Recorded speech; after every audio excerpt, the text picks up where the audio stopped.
बोलिए गणपति भगवान की जय। आइए प्यारा सा अपने गणेश भगवान को याद करते हैं। सावन का महीना चल ही रहा है, भोलेनाथ और गणपति का जहाँ भी होता है गणपति की जरूर पूजा होती है। कोई भी शुभ कार्य होता है, कुछ भी होता है तो उसमें गणपति को जरूर सबसे पहले निमंत्रण दिया जाता है। तो आइए गणपति को नज़र कैसे लगती है और गौरा माता से कैसे कहा जाता है, उनकी नज़र को कैसे उतारिए, आइए गीत के माध्यम से आप लोगों को सुनाते हैं और कमेंट करके जरूर बताइएगा कि गीत कैसा लगा। अरे गणपति को लग गई नजरिया, कोई टीका लगा दो।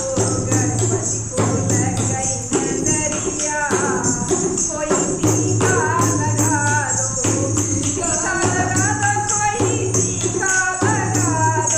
टीका लगा दो, कोई टीका लगा दो। गणपति को लग गई नजरिया, कोई टीका